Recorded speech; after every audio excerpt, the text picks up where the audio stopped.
വാർത്തയിലേക്ക്. ഏപ്രിൽ 3-ന് ആഘോഷിക്കുന്ന നെന്മാറ വല്ലങ്ങി വേലയോടനുബന്ധിച്ച് നെന്മാറ ദേശമന്നത്ത് പറയെടുപ്പ് തുടങ്ങി. നെൽപ്പറ, പണപ്പറ, അരിപ്പറ, ശർക്കരപ്പറ, മഞ്ഞൾപ്പറ, മലർപ്പറ തുടങ്ങിയവയാണ് ചൊരിയുന്നത്. രാവിലെയും വൈകിട്ടും ചടങ്ങ് നടത്താൻ സൗകര്യമൊരുക്കിയിട്ടുണ്ട്. ഏപ്രിൽ 3 വരെ പറചൊരിയൽ വഴിപാട് നടക്കും. നിരവധി ഭക്തജനങ്ങൾ പറചൊരിയുന്നതിനായി ദേശമന്നത്ത് എത്തുന്നുണ്ടെന്ന് ദേശം ഭാരവാഹികൾ പറഞ്ഞു. കഴിഞ്ഞ കാലങ്ങളിലെക്കാട്ടിലും എല്ലാ പറകളും ഇവിടെ വെച്ചിട്ടുണ്ട്. മന്നത്തമുത്തിയുടെ തിരുസന്നിധിയിൽ ഇന്ന് കാലത്ത് നമ്മുടെ ദേശം തിരുമേനി പൂജ കഴിഞ്ഞതോടുകൂടെ ആരംഭിച്ചു.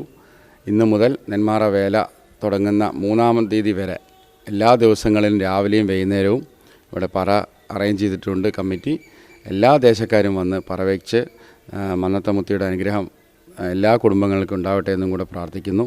വേല മാമാങ്കം ഗംഭീരാക്കുന്നതിന് വേണ്ടി എല്ലാ ആളുകളും ഇവിടെ എത്തി ദേശത്തിൻ്റെ മുന്നിലെത്തണമെന്നും കൂടെ വിനീതമായി അഭ്യർത്ഥിക്കുന്നു. കുമ്മാട്ടി ആഘോഷത്തിന് സമാപനം കുറിച്ച് തിങ്കളാഴ്ചയാണ് നെന്മാറ ദേശത്ത് വലിയ കുമ്മാട്ടി ആഘോഷം. നെന്മാറ വല്ലങ്ങിവേലയുടെ ഭാഗമായാണ് ചടങ്ങ്. കണിമംഗലം, പുത്തന്തറ, മനങ്ങോട്, വേട്ടക്കുരുമകൻ ക്ഷേത്രം തുടങ്ങിയ പ്രദേശങ്ങളിൽ നിന്നും കുമ്മാട്ടികൾ ചുവടുവെച്ച് ദേശമന്നിൽ സംഗമിക്കുന്ന ചടങ്ങാണിത്. മുളവടിയിൽ അരളിപ്പൂക്കൾ കൊണ്ടുള്ള പുഷ്പവലയങ്ങൾ കെട്ടി മേളകമ്പടിയിലാണ് കുമ്മാട്ടികളുടെ വരവ്. മന്നിൽ നിന്ന് വേട്ടക്കുരുമകൻ ക്ഷേത്രത്തിലെത്തിയാണ് സമാപനം. UTV news, Palakkad.